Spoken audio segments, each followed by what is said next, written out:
As long as the lemon trees grow. Chapter 18. In a historic city plagued by bombs, life has persisted. I see it in the green vines waking up from their winter slumber, squirming through the rubble. Daffodils blooming, their petals opening bashfully. I see it in Layla, who smiles more now that I do. When I see these subtle signs of life on my way to the hospital, my heart expands. But there are times where it takes everything in me not to fall into despair. Inside I'm still broken, haunted by a little girl I threatened to kill. Still am, and I have fallen into a routine. I give him one Panadol tablet. He reassures me with updates about the boat. Though the updates never change, I cling to hope. Keenan, however, has been losing one thread of life after another as he spends more time at the hospital. His hands shake when he holds his camera, and his eyes are always filled with tears. I'll never forget how he looked when he saw a 7-month-old baby who had been caught in a fire from a bomb's blast. He's shown me more of the comments he's gotten on his YouTube videos. Everyone is in awe, sending prayers for us and praising him for risking his life to document what's happening. During those moments, there's a certain glow on his face. A serenity I don't see at other times. Like all of this is worth it. But it only exists in these brief moments and disappears entirely when death takes his hold on the hospital once more. It hurts to know I've caused this breakdown in his fighting spirit when the words he spoke to me 3 weeks ago atop his old home have been reviving me. Our days together are numbered, and I can't stop myself from getting to know him. It hasn't taken long for him to become a source of happiness and comfort for me. And I wonder if I'll ever be able to tell him about Kof. I wonder what he'd do. When I walk out of the hospital after today's shift, the evening sky is a dark blue canvas and Keenan is looking up at it. "Hey," I say, and he beams at me. Outside the hospital and away from the harrowing realities he documents daily, Keenan usually manages to collect himself. Even though I see the cracks he's trying to cover. During our walks, we either stay silent, untangling the trauma that has woven another knot in our brains, or if it's been a really bad day and we need a distraction, we discuss other things. He's told me about his drawing software and how he has a half-completed graphic novel saved on his laptop he wishes he could finish. I told him about my scrapbooks and flour-filled jars, and the way he looked at me with such awe made me ache for that mite life. Wishing I could have shown them to him personally in my room, where he'd then press me against him, lips on mine. A thought occurs to me as we walk back home now, and before I can rethink it, I blurt, "Imagine if you and I wrote a book together." He stops, gazing at me so intently I feel its touch on my skin. "You write?" he finally asks. I nod, fidgeting with my sleeves. I want to. I have a couple of ideas for a children's book. I was thinking you'd illustrate and I'd write. He looks at me with wonder. "Tell me one of your stories." I glance away. "I've never told anyone about them." He nods and then smiles serenely. "All right. Then let's make up a new one." My heart somersaults, grateful he isn't trying to wheedle them out of me. "I have a setting." He grins and we walk. "Go on." An ocean, but instead of water it's gigantic trees that touch the clouds. His grin widens. "I can absolutely draw that. Leaves that are blue instead of green. The trunk's a coral pink." My bashfulness ebbs away slowly. "The higher you go, the bigger the leaves are." "Fish that fly through air currents instead of water." "Yes," he says excitedly. "A story about a girl who longs to see the water-filled oceans. They're a myth in her world, but they have something she needs," I add, nearly skipping with enthusiasm. And we go on like this, one chaotic thought spilling after the other, unaware that we've long since reached my home. We stand in front of the door talking for 20 extra minutes before a distant rumble of a plane shatters our daydream. We return to reality with trembling hands and nervous eyes cast upward. And when I look at him, I see that pain. He and I will never be able to write a book together. And I wonder if this ache in my heart will ever fade away. Or if it'll only grow stronger. The next day, AM finally has new information regarding the boat. It will be here in 10 days. 25th of March. We meet by Khalid Mosque at 10 a.m. Do you know where that is? I nod. Baba and Hamza prayed Jummah prayer there every Friday. It's a 10-minute walk from Layla's home. Good. Bring the money or there's no boat. I grind my teeth. I know. But before I can ask about Samar, he shakes his head and walks away. My stomach feels queasy and I hide out in my medication stockroom until Dr. Ziad needs me. My mind wanders to the boat, and an anticipation builds in me, my fingers tingling with the promise of safety. For Layla to finally be able to sleep in a bedroom that doesn't remind her of her incarcerated husband. Where baby Salama would take her first steps in a house filled with flowers and the aroma of freshly baked fatir. My daydreams scatter with a quick knock on the stockroom door. Kenan smiles. Hey. Hey. Dr. Ziad is looking for you. I jump to my feet. Dr. Ziad is in his office, and when I walk in he stands. Salama. His face is white, his expression twisted with a silent pain. Immediately I'm on edge. What? Dr. Ziad looks at Kenan. Can you give us a moment? Kenan glances at me before nodding slowly and closing the door behind him. Dr. Ziad rests his hands on the desk. I'm not going to sugarcoat this, Salama, because it's not fair to you and you have the right to know. He takes a deep breath and I begin trembling. One of the Free Syrian Army soldiers was here with information concerning detainees in the military's detention facilities. The ones who are alive. Your brother is on the list. The wind has been knocked out of me. Dr. Ziad massages his forehead, his eyes shining with tears. He's alive, but your father passed away. I'm detached from my body, my mouth uttering in a voice I don't recognize. Where is he? Dr. Ziad's eyes don't meet mine. Sednaya prison. The floor is falling apart and I sway before catching the door's handle. Sednaya prison is one of the most brutal detention facilities in Syria. Located near Damascus, a 2-hour drive from Homs. The place is worse than a death sentence. Its prisoners are stacked atop one another in cells too small to breathe in.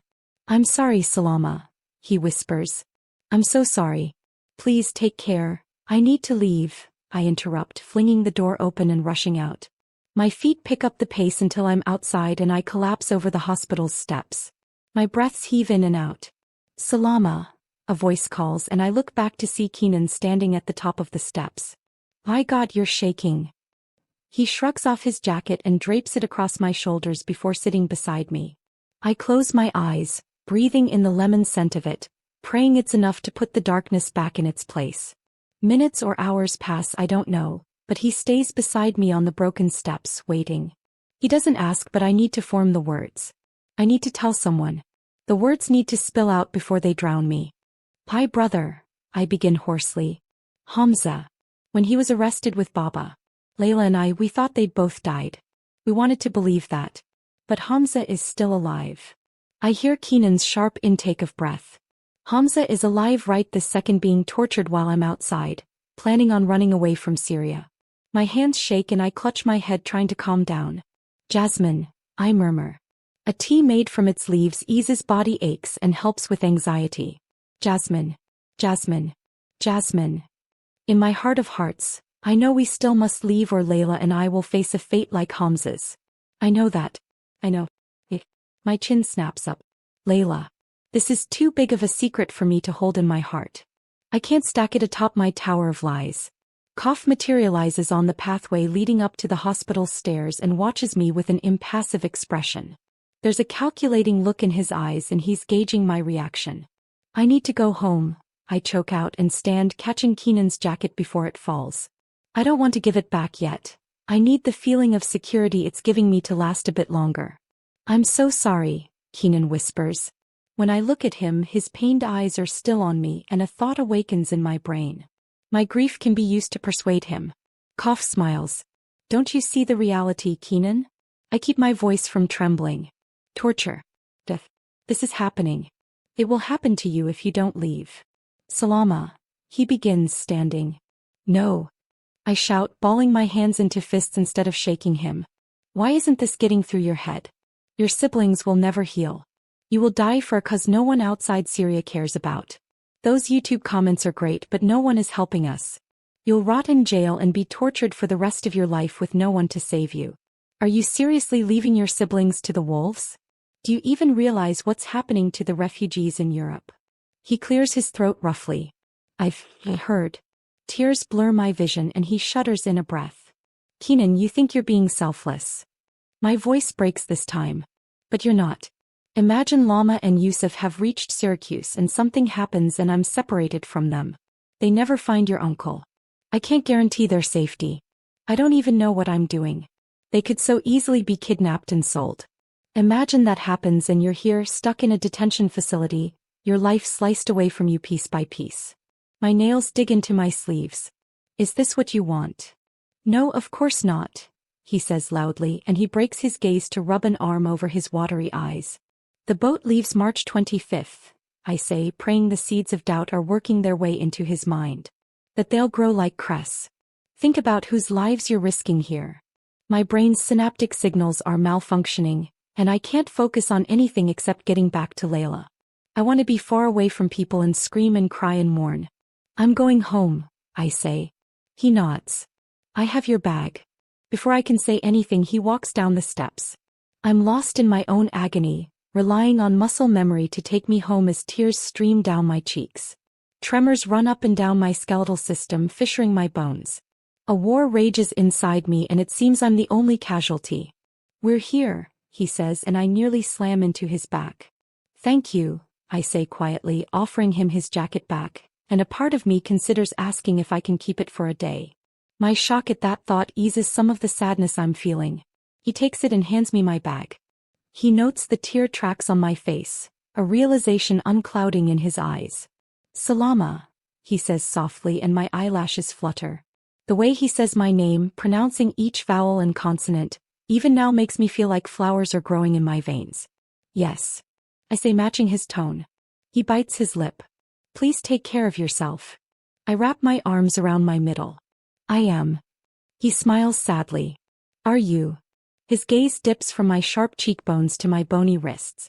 I may have started seeing the colors, believing in Layla's and Keenan's words, but that has no power over my guilt. It's as if I'm being slowly poisoned.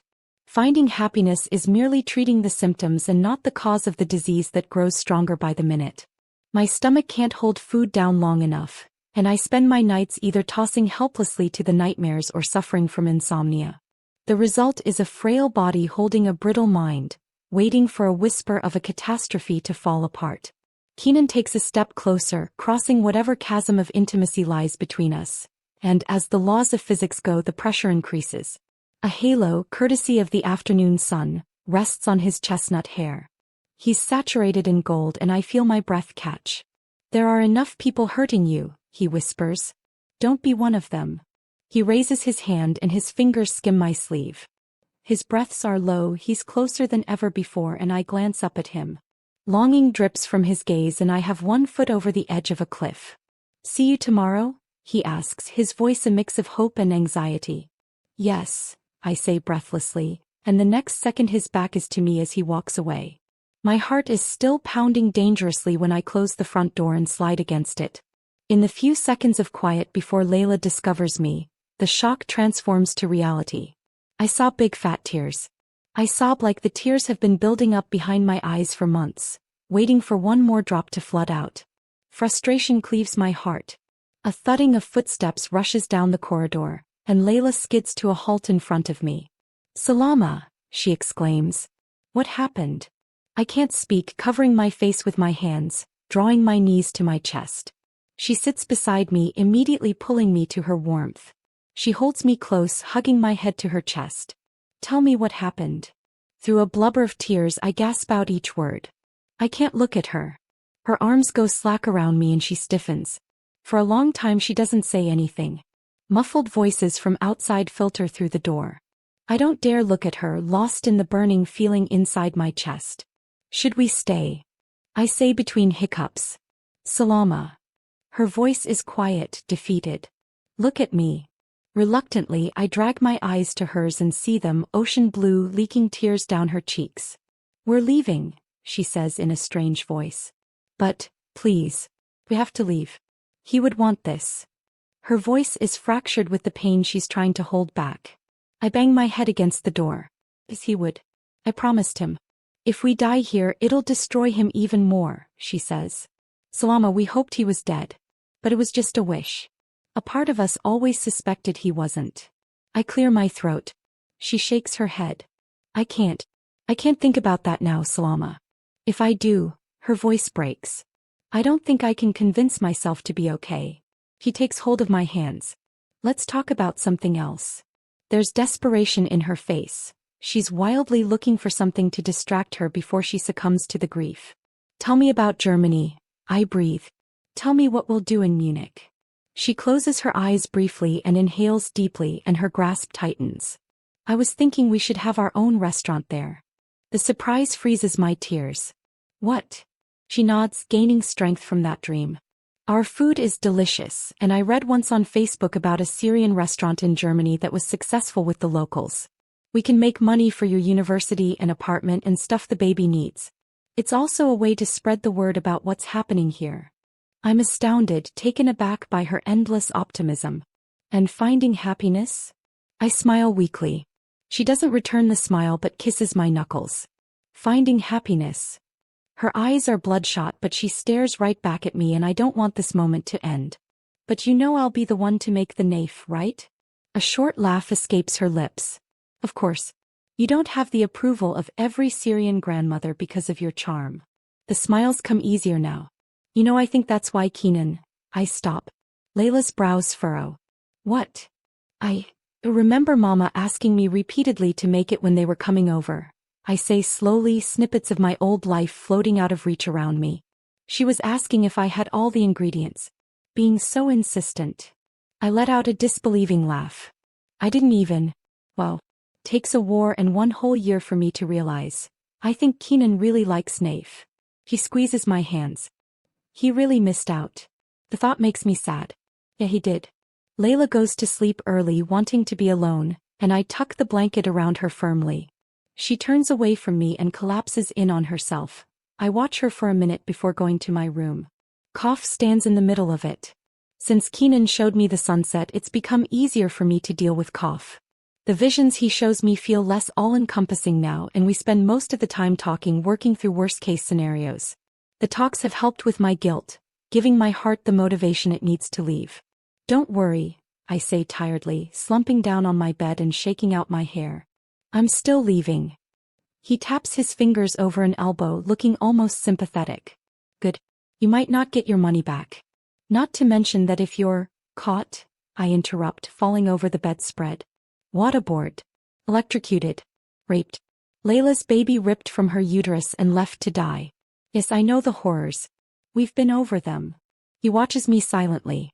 A shame that could happen to the boy you love. My fingers curl around the paper-thin covers and I twist to the side, finally surrendering to the fear that has proliferated in my body. Will I be able to appreciate all the colors in Germany without him? Will I want to? With whatever is left of my heart, I love Kenan and the hope he's given me, and I'm not ready to let go of him. I hug my pillow to my chest, focusing my thoughts on his easy smile and kind eyes. On his words. On him. Because if I think about Hamza, I won't be able to breathe. I won't be able to live. I'm astounded, taken aback by her endless optimism. And finding happiness? I smile weakly. She doesn't return the smile but kisses my knuckles. Finding happiness. Her eyes are bloodshot, but she stares right back at me, and I don't want this moment to end. But you know I'll be the one to make the naif, right? A short laugh escapes her lips. Of course.